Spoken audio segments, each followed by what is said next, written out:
En un mundo corrompido por la maldad, brilla una luz, surge una voz. Abba, Padre. Abba, Padre. Abba, Padre. Queremos escuchar tu voz. Abba, Padre. Abba, Padre. Date tu espíritu, Señor. Abba, Padre. Abba, Padre. Queremos escuchar tu voz. Y ya con ustedes, sus anfitriones. Bendiciones, hermanos y hermanas. Sean todos y todas bienvenidos, bienvenidas a su programa Abba Padre Internacional. El Señor se continúa manifestando a favor de su pueblo y de una manera muy especial nos invita a ver mucho más allá de lo que hasta hoy hemos podido experimentar en la presencia del Padre, en el nombre poderoso de Jesús. Te invitamos a que juntos pidamos que esa fuerza soberana de Dios descienda sobre nosotros y junto a los hermanos invoquemos la presencia del Espíritu Santo de Dios. Mi nombre es Edgardo Rubino, soy de la República de Panamá y muy contento de poder estar con ustedes. Vamos a ponernos en este momento en oración para orar por nuestro hermano, para que el Espíritu Santo sea quien en este momento moldee este lugar, moldee esta transmisión. Que el Espíritu Santo sea quien de alguna manera nos conecte con ese Abba Padre que está dentro de ti y ese Abba Padre que está dentro de mí. Pongámonos en oración entonces, querido hermano, y vamos a alabar al Señor. Bendito sea Dios. Manda tu fuego sobre este lugar, Jesús. Hazte presente, Señor, como en tiempo de Pentecostés. Santo Dios.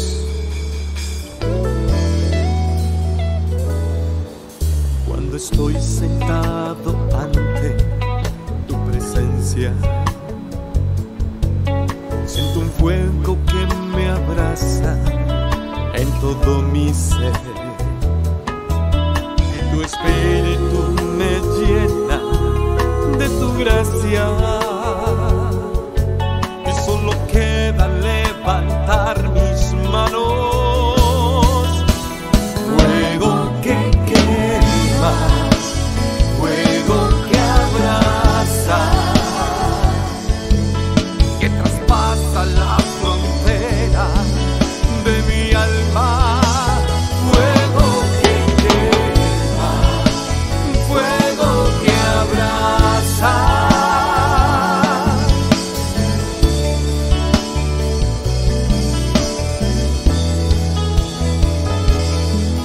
Cuando un pueblo se levanta en alabanza y su espíritu desciende sobre tu altar, multitud de ángeles vienen a adorarle,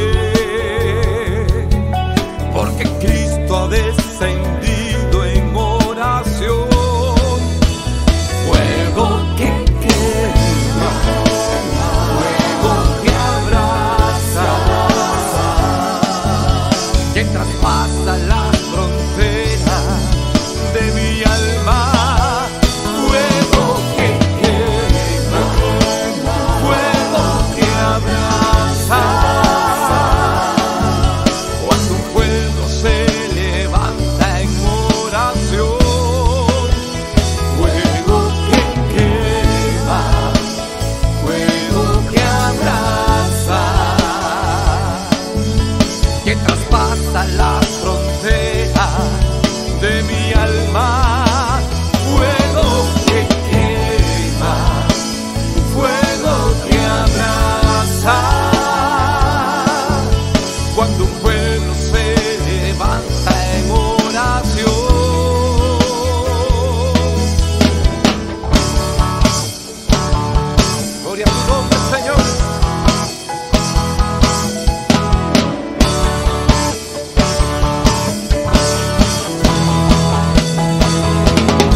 mis hermanos, hoy reflexionamos con la lectura del Santo Evangelio según San Juan, en su capítulo 1, en los versículos del 45 al 51.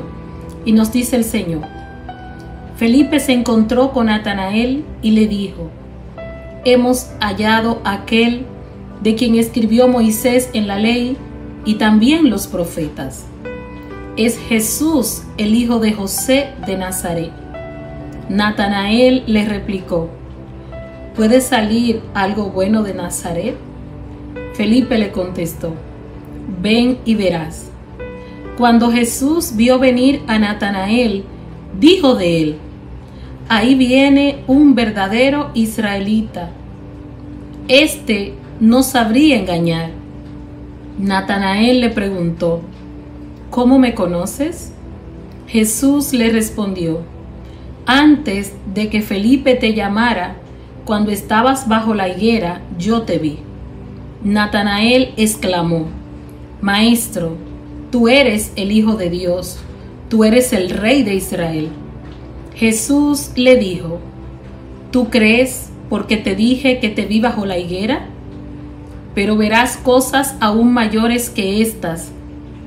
En verdad les digo que ustedes verán los cielos abiertos y los ángeles de Dios subiendo y bajando sobre el Hijo del Hombre. Mis hermanos, esto es palabra del Señor.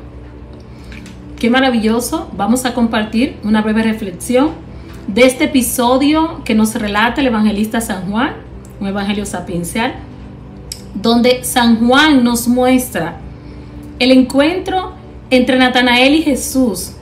Y dicho encuentro es promovido por Felipe, que Felipe es uno de sus discípulos, el cual ha tenido anteriormente un encuentro personal con Jesús. Y Felipe, lleno de gozo, de alegría, pues invita a su amigo Natanael, ya más adelante llamado Bartolomé, a que tenga también este encuentro. Ven y verás. Ven a ver aquel del cual nos habla la ley de Moisés y también los profetas. O sea, Felipe motiva e insiste a Natanael a que venga a ver de aquel del cual la palabra en el Antiguo Testamento nos ha hablado, el que ha de venir. Ven, porque yo lo encontré. Y es a eso a que tú y yo estamos llamados. A hacer lo que hizo Felipe, a contarle a otros, a motivar a otros, a que se encuentren también con Jesús. A que otros tengan esa experiencia personal que nos invita a contar, que nos invita a que en los diferentes lugares donde tú y yo nos encontremos, a testificarle a alguien: mira lo que Él ha hecho en mí. Pero vemos más adelante, ya en el centro de este episodio que nos muestra San Juan, que cuando Felipe le describe a Natanael el personaje con el cual se van a encontrar, Jesús de Nazaret, el hijo de José de Nazaret. Y Natanael, como un judío, conocedor de las leyes judías, le refiere a Felipe: ¿y acaso podrá salir algo bueno de Nazaret? Es que en el contexto de la descripción de lo que concierne a Nazaret, era perteneciente de Galilea, una ciudad donde supuestamente las personas no estaban formadas. Allí no habían maestros, no habían personas ilustradas. Y esta era la fama que se tenía de Galilea, de Nazaret, de aquella región de donde pertenecía Jesús. Pero sin embargo, Jesús sabiamente, cuando Felipe y Natanael llegan a él, cómo Jesús los recibe. Y esto es una enseñanza para ti y para mí. Porque muchas veces somos despreciados y nuestros mensajes en el nombre del Señor, cuando no son aceptados. Pero si tú y yo estamos convencidos de que toda palabra que anunciemos, que prediquemos, es en nombre de Jesús de Nazaret, reconociendo que todo honor y toda gloria son para Él, tú y yo no podemos pagar ni devolver con la misma moneda.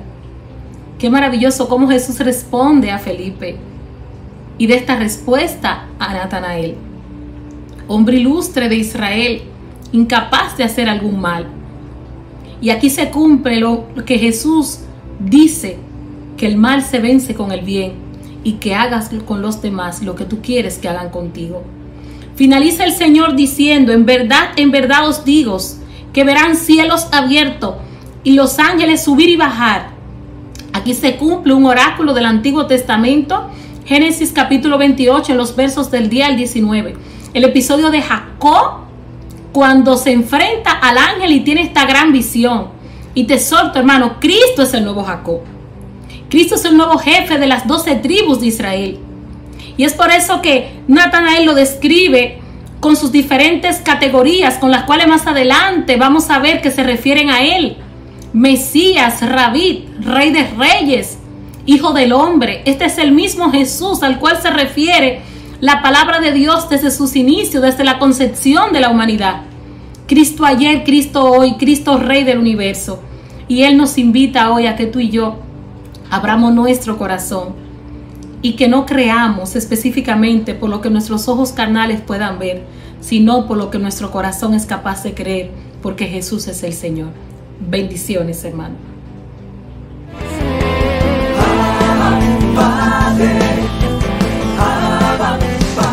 Abba Padre es la revista digital disponible para ti, gratis y mensual. Búscale y comparte la revista digital Abba Padre con temas relevantes para una nueva evangelización con alegría y ardor. Abba Padre, el medio espiritual más completo, práctico y actual para apoyar, animar y difundir la obra santa de los evangelizadores hispanoparlantes de hoy. Gratis y mensual. Abba Padre, la revista digital.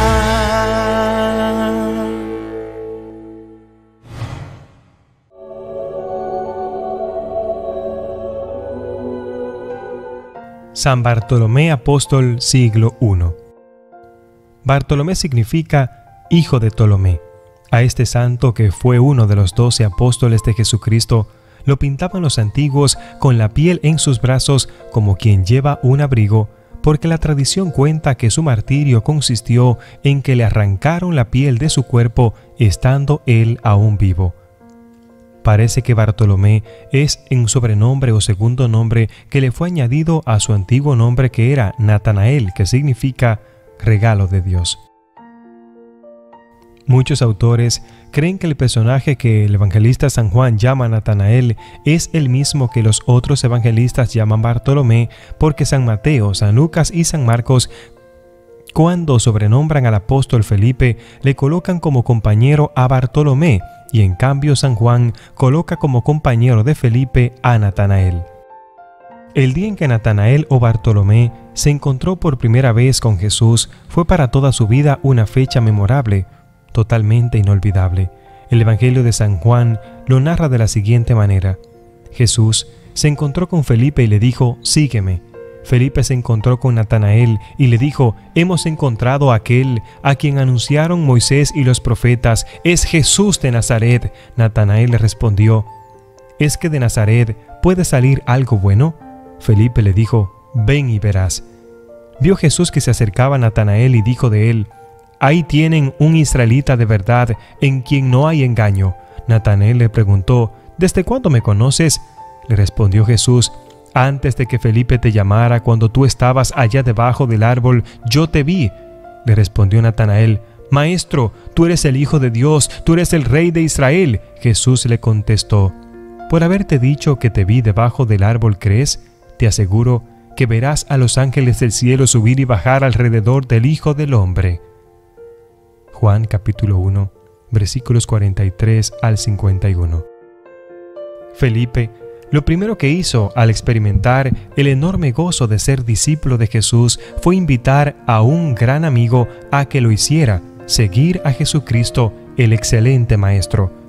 Era una antorcha que encendía a otra antorcha, pero nuestro santo, al oír que Jesús era de Nazaret, aunque Jesús no era de ese pueblo sino de Belén, pero la gente creía que había nacido allí, se extrañó, porque aquel era uno de los más pequeños e ignorantes pueblecitos del país que ni siquiera aparecerían en los mapas. Felipe no le discutió a su pregunta pesimista, sino que solamente le hizo una propuesta: «Ven y charlas con él y verás qué gran profeta es».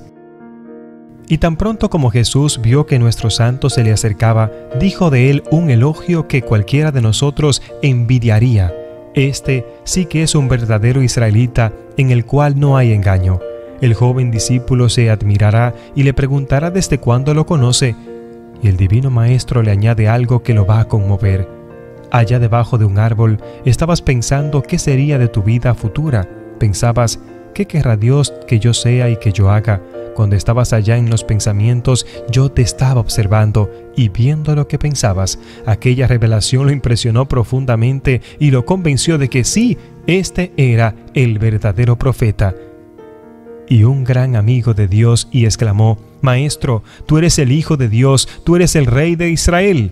Maravillosa proclamación. Probablemente estaba meditando muy seriamente allá debajo del árbol y pidiendo a Dios que le iluminara lo que debía hacer en el futuro, y ahora viene Jesús a decirle que Él leyó sus pensamientos. Esto lo convenció de que se hallaba ante un verdadero profeta, un hombre de Dios, y que hasta leía sus pensamientos. Y el Redentor le añadió una noticia muy halagadora. Los israelitas se sabían de memoria la historia de su antepasado Jacob, el cual, una noche desterrado de su casa, se durmió junto a un árbol y vio una escalera que unía la tierra con el cielo y montones de ángeles que bajaban y subían por esa escalera misteriosa. Jesús explica a su nuevo amigo que un día verá a esos mismos ángeles rodear a ese Hijo del Hombre y a este Salvador del mundo y acompañarlo a subir glorioso a las alturas. Desde entonces nuestro santo fue un discípulo incondicional de este enviado de Dios, Cristo Jesús, que tenía poderes y sabiduría de todos los sobrenaturales. Con los otros 11 apóstoles presenció los admirables milagros de Jesús, oyó sus sublimes enseñanzas y recibió el Espíritu Santo en formas de lengua como de fuego. El libro muy antiguo y muy venerado, llamado el Martirologio Romano, resume así la vida posterior del santo de hoy, San Bartolomé. Predicó el Evangelio de la India, después pasó a Armenia y allí convirtió muchas personas. Los enemigos de nuestra religión lo martirizaron, quitándole la piel, y después le cortaron la cabeza. Para San Bartolomé, como para nosotros, la santidad no se basa en hacer grandes milagros ni en deslumbrar a otros con hazañas extraordinarias, sino en dedicar la vida a amar a Dios, a hacer conocer y amar más a Jesucristo y a propagar su santa religión, y a tener una constante caridad con los demás y tratar de hacer a todos el mayor bien que sea posible. Su vida es recordada el 24 de agosto de cada año para recordarnos que tú y yo también debemos reconocer a Jesús en los demás, porque Él no solo lee nuestros pensamientos, sino que no se pierde ni un solo de nuestros pasos. Que Dios te bendiga.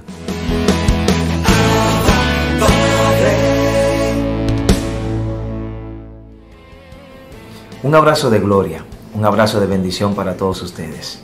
Un abrazo desde aquí a ti que está ahí un tanto triste, abatido, preocupado o preocupada. Hoy yo vengo a decirte que tu palabra tiene un poder extraordinario. Sí, tu palabra tiene poder para abrir puertas, como también tiene poder para cerrar puertas. Tu palabra tiene poder para quebrar cadenas, como también tiene poder para que esa misma cadena tú ate todo aquello que te quiera hacer la guerra. Vamos, levántate, sacúdete el polvo, comienza a creer y comienza a confiar en Él, en ese Dios Padre de bondad y de justicia, que espera de ti un levantar, un despertar, un reanimar. Reanímate, comienza a decirte a ti mismo, a ti misma: yo puedo, todo lo puedo en Cristo que me da fuerza, todo lo puedo en Él que me fortalece. Te animo, a ti que está por ahí, que me está mirando, en este maravilloso día, aquí ahí donde tú estés, le digas al Señor, en medio de toda tu dificultad, en medio de todos tus problemas: todo lo puedo en Cristo que me fortalece. Y yo quiero que ahí donde tú estás, tú digas tu nombre, mencione tu nombre. Yo mencionaré el mío y diré: yo, Junior, todo lo puedo en Cristo que me fortalece. Ahí donde tú estás, menciona tu nombre y repite de que todo lo puede en Cristo que te fortalece. Vamos a hacer esta dinámica. Amén. Amén. ¿Te animas? Vamos. Yo, Junior, todo lo puedo en Cristo que me fortalece. Tu palabra tiene poder. Tu palabra tiene poder. Créelo, que tu palabra tiene un poder extraordinario. Por eso te animo a que hoy de tu boca no salgan maldición, de tu boca no salgan lamentos, de tu boca no salgan quejas, porque con quejarte tú no vas a lograr nada. Hoy tienen que salir de tus labios palabras de bendición. Estoy pasando por un momento difícil.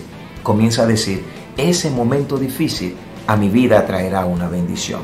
Y comienza a ver de lo difícil tu bendición. Comienza a ver de esa enfermedad un momento de gloria. Yo sé que es difícil cuando se está pasando por el trago amargo. Yo sé que es difícil cuando estamos pasando por el valle de lágrimas, o por preocupaciones, o cuando todas las puertas se cierran. Sí, no es fácil, lo sé, pero se hace mucho más llevadero cuando eso que es difícil, nosotros de eso difícil comenzamos a ver que algo bueno se está cocinando, que algo bueno se está cociendo, que algo bueno está a punto de yo saborearlo. Vamos, ese problema, esa dificultad no va a terminar tu historia, tu vida, los planes y proyectos de Dios. Tu palabra tiene poder, tu palabra tiene poder. ¿Dónde están la gente que están por ahí y pueden decir en este preciso momento, en el nombre de Jesús me levanto, en el nombre de Jesús todo lo puedo, en el nombre de Jesús voy a continuar? Le pido al Todopoderoso que te bendiga. Le pido al Todopoderoso que te levante. Le pido al Todopoderoso que hoy pueda vivificar, levantar, restaurar, bendecir y fortalecer los corazones que hoy lo necesitan. Padre, gracias por lo que estás haciendo en este momento a través de este programa. Gracias por lo que estás haciendo en este momento en cada vida, en cada corazón y en cada familia que está sintonizándonos, que está amplificándonos, que está ahí conectado en este preciso momento. Te doy gracias porque sé que tu palabra tiene poder y que mi palabra y mi boca tiene poder cuando se abren para hablar de ti. Y en el nombre de Jesús, nombre que es sobre todo nombre, envío una palabra de bendición para todo aquel que puede estar conectado. Te envío un abrazo desde aquí. Te invito a que te levantes, a que te sacudas y a que confíes. Y recuerda que tu palabra tiene poder. Ánimo, levántate, no estás solo, no estás sola. Dios contigo. Abrazo de gloria.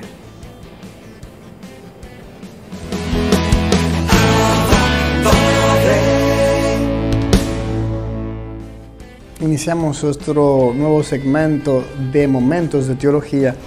En el día de hoy, ya saben que hemos empezado a hablar de la vida de Jesús, en este momento pues ya la vida pública. Empezamos a comentar lo que fue su bautismo, luego su momento en los 40 días en el desierto donde fue tentado, y luego ya inicia su vida pública en cuanto a hacer a lo que él había sido enviado, es decir, a proclamar el reino de Dios. Y iniciamos con esto, el tema del reino de Dios. Creo que duraré quizás 2 segmentos hablando de esto. Vamos a ver si lo logro resumir lo más posible. Inicia la lectura diciendo: después de que Juan fue preso, en los evangelios, marchó Jesús a Galilea y proclamaba la buena nueva de Dios. El tiempo se ha cumplido y el reino de Dios está cerca. Convertíos y creed en el evangelio. El evangelio significa buena nueva. La buena nueva, la buena noticia. Es esa buena noticia. Y Cristo estaba llamado a hacer la voluntad del Padre. Él sabía que tenía que venir a ocuparse de las cosas de su Padre, a llevar ese proyecto, ese plan teleológico que había desde un inicio, desde que entró el pecado en el mundo. Dios ya proyectó la manera de volver a restaurar todas las cosas en su Hijo Jesús. Y por eso inaugura con Jesús el reino de Dios aquí en la tierra primero. Porque la voluntad del Padre es elevar a todos los hombres y que tengan esa participación de esa vida divina. Eso que el hombre quería arrebatar por sus propias fuerzas en un inicio allá en el jardín del Edén, era lo que Dios quería desde un inicio. Regalarnos a nosotros esa vida divina, hacernos como Dios. Eso es lo que el demonio le vendió. Mira, si comen de ese fruto, seréis como Dios. Y ese era el plan de Dios, hacernos como Él. Y por eso Jesús, anunciar y predicar el reino de Dios, Él lo hace pues reuniendo un grupo de personas. O sea, Jesús podía haberlo hecho de una manera individual y solitaria, pero no, Él decide unir a otros hombres a esto que Él quería hacer, anunciar el reino de Dios. Entonces, esto que se reúnen en torno a su Hijo es lo que empieza a ser la iglesia de Cristo. Esa es la reunión que está sobre la tierra. Ella es el germen y comienzo de este reino. Por eso mucha gente dice, bueno, Jesús no quiso fundar una iglesia, Jesús no quiso tener ninguna institución, estructura, eso fue un invento de la iglesia. Pues si hubiese sido así, Jesús no reúne personas a su lado, no reúne discípulos, no reúne apóstoles, no lo hace. Pues lo hubiera hecho él solo, individual, sin ayuda de nadie ni de nada. Pero él tenía un proyecto y esto, él nada más vino a poner la primera zapata, que era él mismo. Y luego en base a eso, pues esto iba a crecer, iba a construirse. Porque si no, él tuviese tenido que quedarse desde el inicio hasta el final, él solo predicando. Y él solamente tenía una función que hacer, fundar esa iglesia y darle a esa iglesia todos los medios necesarios para conseguir esa finalidad. Cristo, por eso Él es el corazón, el centro de esta reunión de todos los hombres, de esta familia de Dios que nosotros llamamos la iglesia. Él lo convoca a todos en torno a Él por su palabra, por las señales que manifiestan este reino de Dios que veremos cuando vamos a tratar toda la vida de Jesús, y veremos esas señales que hacen referencia a Él como el gran enviado, el Mesías, el bendito de Dios, el santo. Y entonces todo esto se va a realizar, sobre todo el centro de esta venida de Jesús es su Pascua. Ese es el centro. Estoy haciendo un resumen de todo lo que veremos, pero para que entiendan todo lo que tiene que ver con el reino de Dios es esto. Y en la Pascua pues está la muerte, sepultura y resurrección de Jesús, porque cuando Él sea elevado, atraerá a todos hacia sí. Por eso en esta unión con Cristo estamos llamados todos los hombres a unirnos a Jesús, porque unidos a Él es que entonces el Padre, al vernos, ve a su Hijo muy amado. Entonces, ¿qué es el anuncio del reino de Dios? Todos los hombres están llamados a este reino, están llamados a entrar a este reino de Dios, anunciado en primer lugar a los hijos de Israel, ya que ellos habían sido los herederos de la promesa. Pues entonces ellos eran los primeros, eran los primogénitos de esto. Por eso Jesús nace en Israel, nace en ese pueblo judío, porque ellos tenían que ser los primeros en ser anunciados. Pero este reino mesiánico está destinado a acoger a todas las naciones de todas las generaciones futuras. Y para entrar en él es necesario acoger la palabra de Jesús. ¿De acuerdo? Eso es primordial, acoger esa palabra de él. Y por eso el texto, lo voy a leer, de Lumen Gentium 5, dice lo siguiente: la palabra de Dios se compara a una semilla sembrada en el campo. Los que escuchan con fe y se unen al pequeño rebaño de Cristo han acogido el reino. Después la semilla por sí misma germina y crece hasta el tiempo de la siega. Era lo que yo le comentaba bueno, lo que sigue en el programa de lunes a viernes, en la reflexión del lunes, donde hablábamos del tema de las leyes, de la imposición de las cosas externas, de cómo trabaja la psicología humana, y yo les comentaba de cómo esta semilla se interna dentro del hombre, y como va germinando y va creciendo, el fruto sale desde adentro, no es una imposición desde afuera. Yo acojo esa palabra, ese anuncio en mi corazón, y eso va creciendo dentro de mí. Eso es lo importante, acoger esa palabra. El reino de Dios también nos hace referencia siempre a los evangelios que pertenece a los pobres, a los pequeños, a los anahuim. Esa gran palabra del hebreo, el Antiguo Testamento. Es decir, son los que acogen esa palabra con un corazón humilde. Jesús fue enviado para anunciar la buena nueva a los pobres. Y Él declara bienaventurados a los pobres, porque de ellos es el reino de los cielos. A los pequeños, por tanto, es a quienes el Padre se ha dignado revelar las cosas que ha ocultado a los sabios y a los prudentes.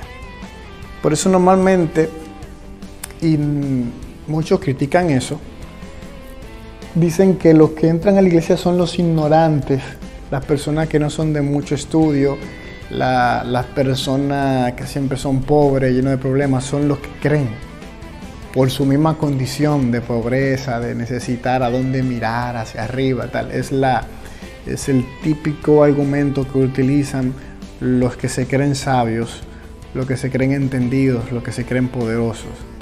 Y lo que ellos no entienden es que por esa situación de pobreza, de necesidad y humildad, te da la apertura de entender que necesitas la ayuda de Dios, que necesitas del Señor.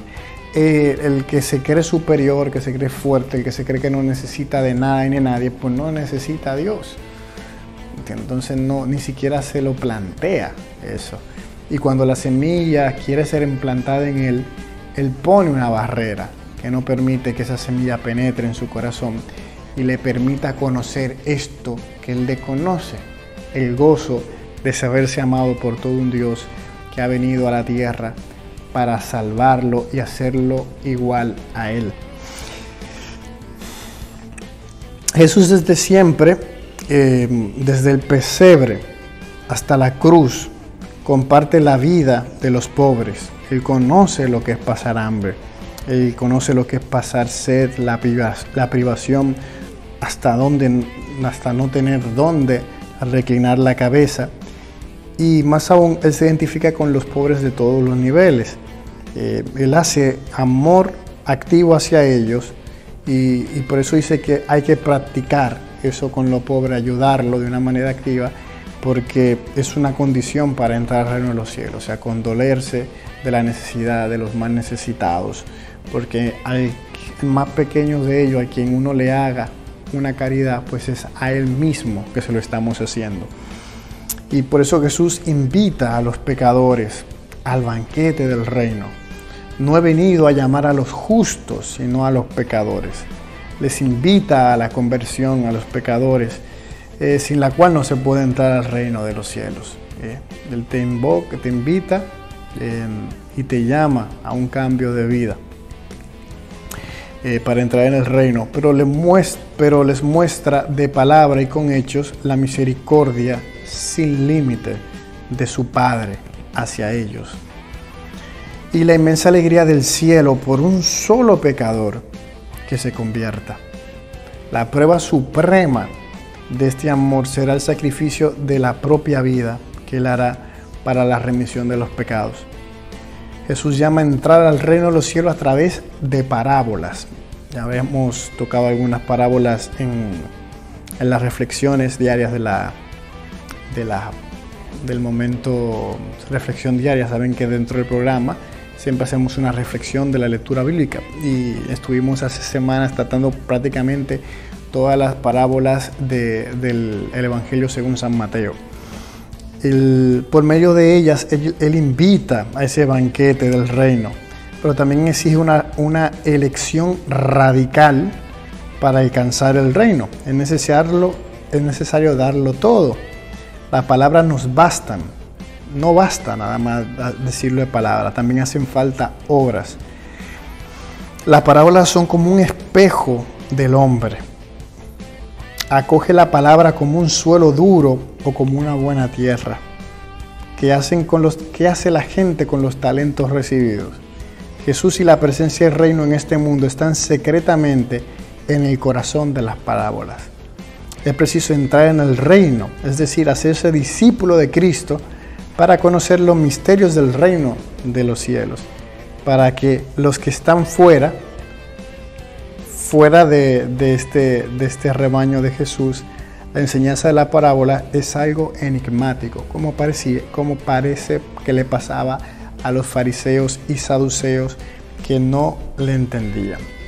Pues hasta aquí voy a dejar momentos de teología. En la próxima entrega hablaré de cuáles son los signos de este reino de Dios y sobre las llaves del reino. Así que nos vemos, si Dios lo permite, en el próximo segmento de Momentos de Teología.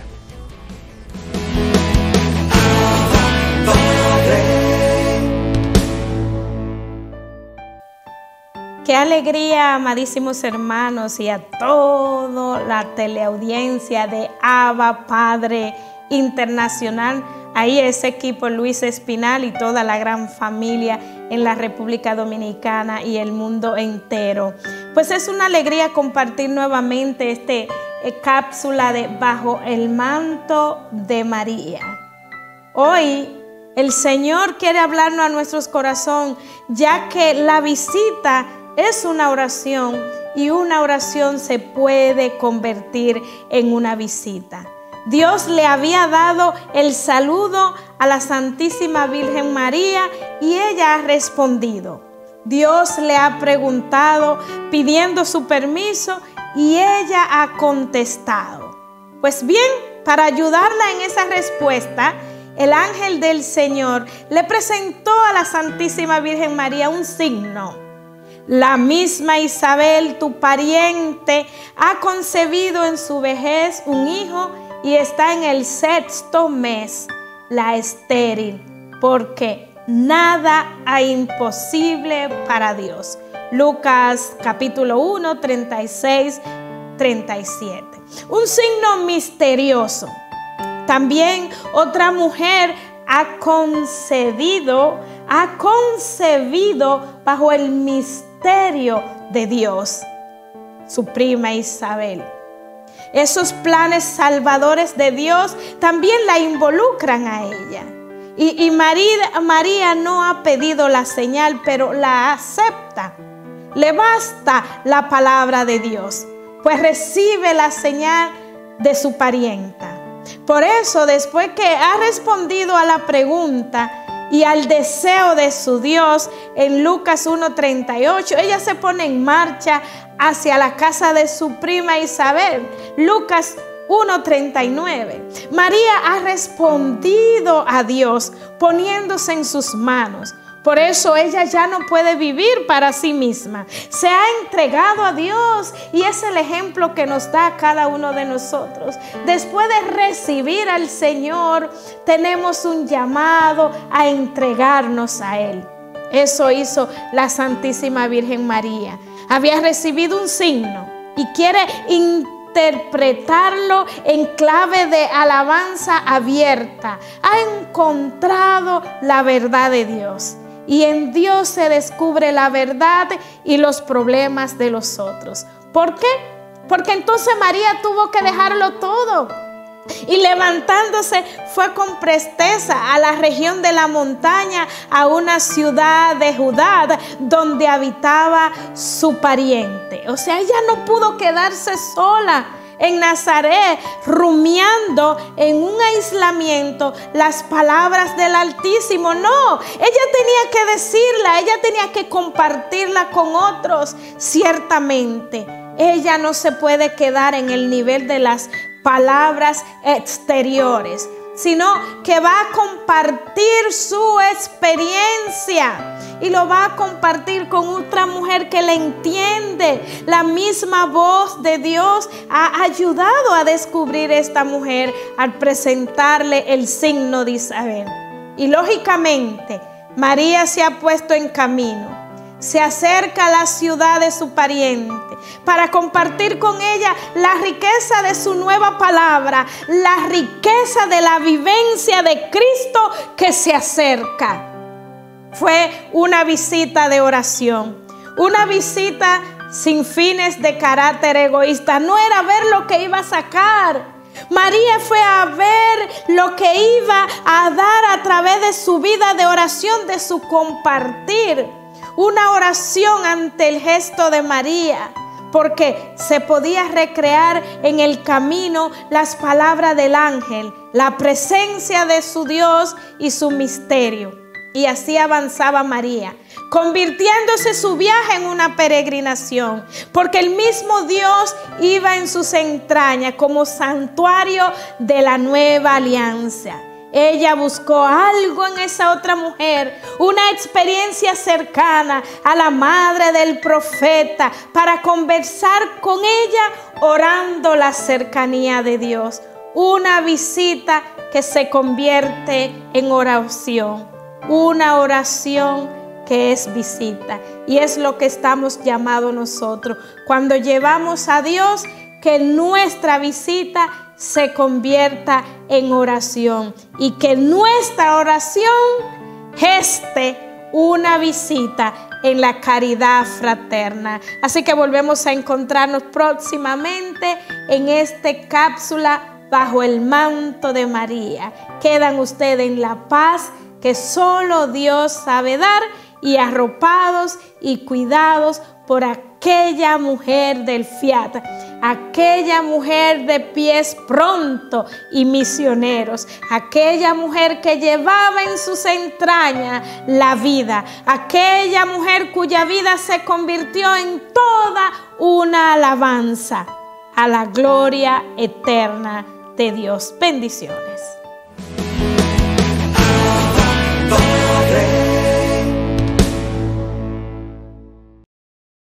Hola hermanos, mi nombre es Isaac Fernando Cárcamo. Hoy quiero hablarles de un tema muy importante e interesante para nosotros como vicentinos. Haré una relectura de un documento publicado en el 2009 por el padre Jim Morin, titulado El pobre según San Vicente de Paúl. Démosle un corto pero provechoso recorrido a esto. Comencemos.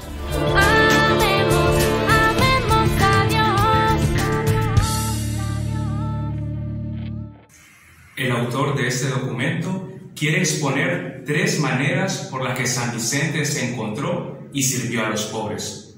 Incluso podemos decir que son visiones con las que San Vicente se relacionó con ellos. Número 1. Una relación en un orden social. San Vicente desde muy joven conoció la situación de pobreza a lo largo de su infancia, en su familia y en todo el entorno social en el que se encontraba. Claro está que San Vicente percibió la pobreza como un mal del cual los pobres son víctimas. Antes que San Vicente tuviera una experiencia pastoral y mística con los pobres, su relación con ellos fue estrictamente a nivel de solidaridad, o sea, con un orden económico y social, hasta que tuvo aquella mirada que cambió sus proyectos en 1617. Hasta ese momento, para San Vicente, el pobre es aquel que sufre y que se encuentra en situaciones económicas y sociales inhumanas e injustas. Mas no se planteaba hasta el momento que el pobre es un privilegiado en el reino de Dios o como una presencia misteriosa de Jesucristo. El mismo San Vicente se encargaba de investigar la situación concreta de pobreza en la que esas personas se encontraban. Incluso entraba en detalle de cómo esas personas debían ser alimentadas y asistidos en cuestiones de salud. Esto es lo que hizo que Vicente tuviera esa relación de solidaridad efectiva con el pobre. El mismo Vicente se preocupaba por permanecer él y los sacerdotes de la Congregación de la Misión, junto con las Hijas de la Caridad, en el mismo nivel de vida de los pobres, Así entonces la misión estaba muy integrada en el medio social y pobre en que correspondía. Vemos cómo San Vicente en esta primera etapa, en esta primera relación con los pobres, es de un carácter profundamente humano, que se encargaba de atender la realidad económica y social en que estos vivían, compartiendo él mismo y sus colaboradores la misma suerte de los pobres para poder comprender y asegurar una profunda y efectiva solidaridad. Número 2. Una relación en un orden pastoral. Los primeros años de ministerio sacerdotal de San Vicente los vivió lejos de los pobres. Hablamos de casi 17 años, desde el año de 1600 que le ordenaron hasta sus experiencias en Folville y Chantillon en 1617. Es en esas experiencias donde Vicente se siente interpelado, cuestionado y hasta provocado. San Vicente pudo ver en esos lugares la ignorancia religiosa y el estado de abandono en que la iglesia tenía a esos pobres campesinos. Se vio provocado y quiso remediar la situación en que estos se encontraban. Vicente, que hasta el momento tenía otros proyectos de los cuales solamente se podía esperar un cura tradicional, sin mucha ocupación y peor aún, una preocupación por los necesitados. Tuvo la valentía de dejar esos proyectos para ir y ayudar y vivir con los pobres y como pobre. Ahora, para Vicente, el pobre es aquel a quien tiene que evangelizar y salvar. Ya no solo ser solidario, sino que ir más allá, hacerlo protagonista de la acción pastoral. Llegó a interpretar y vivir aquel pasaje del Evangelio y que se tiene como lema en la congregación de la misión: me ha enviado a evangelizar a los pobres. El pobre será ahora el primer invitado a participar de los bienes del cielo. En esta nueva relación con el pobre, cabe resaltar que el pobre es el protagonista en el plan de la salvación y la prioridad de la acción pastoral. Vicente, que se encontraba movilizado en su ministerio por una familia noble en la cual los pobres se veían beneficiados ocasionalmente, pero una vez que decide marcharse, hay un cambio total en sus valores y proyectos. En adelante dará prioridad a los pobres, así como a la mayor parte de su tiempo. Llegó a escribirse en el contrato de fundación de la Congregación de la Misión: dedicarse por entero y exclusivamente a la salvación del pueblo pobre, yendo de aldea en aldea, predicando, instruyendo, exhortando y catequizando a esas pobres gentes. La Congregación de la Misión y las Hijas de la Caridad tendrán en sus constituciones el deber de reservar la primacía a los pobres. Hasta el momento hemos visto esa asistencia al pobre a través de la solidaridad desde la dimensión social. También desde la dimensión pastoral vemos cómo Vicente se fue encargando de los pobres a través de la predicación, la instrucción, la exhortación y la asistencia a sus necesidades. Sin embargo, todavía no tenía ese tinte de ver a Cristo en el pobre, como veremos en la siguiente etapa o relación de encuentro entre el pobre y Vicente. Número 3. Una relación de tipo mística. Situándonos en el acontecimiento de Chantillon y el servicio que le dio a aquella familia, comienza a dar paso a aquella luz del Evangelio de San Mateo, en que nos habla del juicio final en su capítulo 25. Incluso San Vicente llegó a citarlo en el documento que se tenía la Cofradía de la Caridad fundada en Chantillon. Podemos afirmar que el pasaje de San Lucas que nos dice nos ha enviado a evangelizar a los pobres ilumina y revela la riqueza del acontecimiento en Folville, que en consecuencia ha fundado la misión. Pero es en este texto de Mateo el que fundamenta la caridad que se tiene en la congregación de la misión y las hijas de la caridad. Tuve hambre y me diste de comer, tuve sed y me diste de beber, enfermo y me visitaste. Aquellos encuentros con el pobre señor de Folville y la familia de Chantillon fueron formando en San Vicente una imagen cada vez más nítida de los pobres y a quien representaban, los cuales llegarían a ser signos de la voluntad de Dios para sus fundaciones. La afirmación de Cristo en el Evangelio de Mateo será la clave de todo encuentro de San Vicente con el pobre y sigue siendo aún en toda la familia vicentina. San Vicente llega a decir a las hijas de la caridad con respecto a la presencia de Cristo en los pobres: esto les obliga a servirles con respeto como a sus amos y con devoción, porque representan para ustedes a la persona misma de nuestro Señor, que ha dicho: lo que hagan al más pequeño de los míos, a mí me lo hacen. De esta manera, hijas mías, es como nuestro Señor, junto con ese enfermo, recibe el servicio que ustedes le hacen. También se dirige a los padres de la Congregación de la Misión diciéndoles: no hemos de considerar a un pobre campesino o a una pobre mujer según su aspecto exterior, ni según la impresión de su espíritu, dado que con frecuencia no tienen ni la figura ni el espíritu de una persona educada, pues son vulgares y groseras. Pero denle vuelta a la medalla y verán con la luz de la fe que son esos los que nos representan al Hijo de Dios, que quiso ser pobre. Él casi no tenía aspecto de hombre en su pasión y pasó por loco entre los gentiles y por piedra de escándalo entre los judíos, y por eso mismo pudo definirse como el evangelista de los pobres. Me envió a evangelizar a los pobres. Dios mío, qué hermoso sería ver a los pobres considerándolos en Dios y en el aprecio en que los tuvo Jesucristo. Con todas estas palabras, Vicente quiere dejar en claro a sus misioneros y a las hijas de la caridad una verdad: al servir a los pobres se sirve a Jesucristo. Por lo tanto, misioneros e hijas de la caridad no podrán estar frente al pobre más que con una actitud de servicio, teniendo la certeza que son los pobres los que nos aportan más a nuestra vida que lo que nosotros le ofrecemos a ellos. Una vez que se llegara a comprender la presencia de Cristo en el pobre, la fe y la misión, la fe y el servicio, la fe y vida estaban en perfecta consonancia, ya que muchas veces se pensaba que la oración y el servicio se volvía una competencia, a lo cual San Vicente responde que no era ningún problema, ya que el servicio a los pobres debe preferirse a todo lo demás.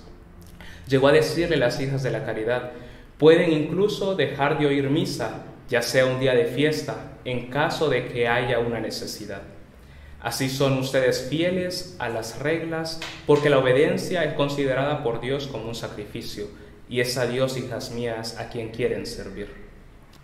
En este tercer plano, vemos lo que San Vicente quiso dejar claro: es que Cristo está en los pobres, y se debe servir con respeto y devoción, lo cual nos muestra que si queremos encontrarnos con Cristo, podemos ir a buscarlo en los pobres.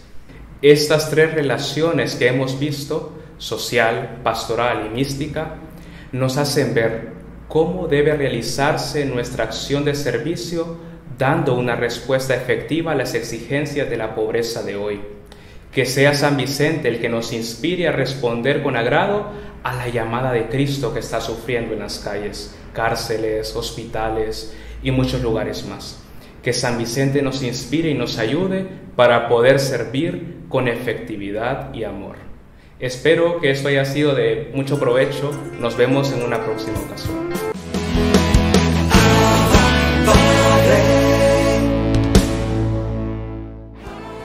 Así despedimos tu programa Abba Padre Internacional y te exhortamos a que creas firmemente en el Señor. Nosotros no necesitamos ver el resultado de lo que estamos pidiendo.